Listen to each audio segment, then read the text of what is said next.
పత్రిక అందించినటువంటి జ్ఞానం ఒక యోగ వేమన అని కాదు, ఒక భగవద్గీత అని కాదు, ఒక భజ గోవిందం అని కాదు, ఒక బైబిల్ అని కాదు, ఒక కులానికి మతానికి పరిమితాలు కాకుండా అపరిమితమైనటువంటి స్థితిలో మనం ఎలా ఎదగాలి అనుకున్నప్పుడు భూమి అంతా ఒక గోళమైతే ఈ భూగోళం మొత్తం మీద ఉన్న మానవ జాతి యావత్తూ కూడా ఎలా ఉండాలి అనుకున్నప్పుడు ఒక పూర్తిగా శాఖాహారిగా మారిపోయినప్పుడు అన్ని జీవుల్లో అదే చైతన్యం ఉన్నప్పుడు ఇంకొక జీవిని చంపి ఆహారంగా తీసుకున్నాం అన్నది ప్రకృతికి విరుద్ధం. కాబట్టి ఫస్ట్ ప్రతి మనిషి కూడా శాఖాహారిగా మారగలిగితే మనకున్న రాక్షసత్వం నుంచి మానవత్వంలోకి రావటానికి వీలవుతూ వస్తుంది.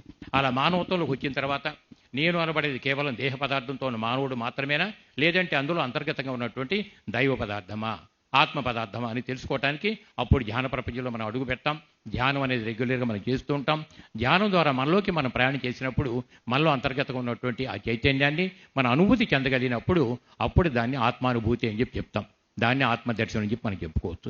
అలా వచ్చినప్పుడు అది మన వాస్తవికత కాబట్టి ఒక్కసారి మన ఆ వాస్తవాల్లో నేను జీవించినట్లయితే మనకి జీవితం అంతా కూడా ఎలా ఉంటుందంటే నిశ్చింతగా ఉంటుంది.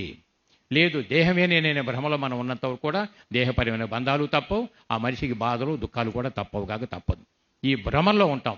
నేను దేహ పదార్థం అనుకున్నప్పుడు అది భ్రమ అవుతుంది.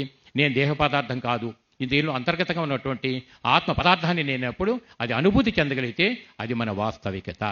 అదే అహం బ్రహ్మాస్మి, అదే వేద మహావాక్యాలు ఇచ్చినటువంటి పద్ధతి. కాబట్టి ఇవన్నీ తెలియాలి మనకి. అందువలన పత్రిక పేరుకి మై డియర్ గాడ్ అని చెప్పి సంబోధిస్తే ఏదో చెప్తున్నారని కాకుండా పదాల్లో ఉన్నటువంటి లోతులు ఎప్పుడైతే మనకు అర్థమవుతాయో తర్వాత పత్రిక ఇచ్చేటటువంటి జ్ఞానం ఏ విధంగా మనం స్వీకరించగలుగుతున్నాం, అలా స్వీకరించగలిగినట్లయితే అంచెలంచెలుగా మనం ఎలా ఎదుగుతాం అనేటటువంటిది అంతా కూడా తార్కాణం అలా వస్తుంటుంది మనకి.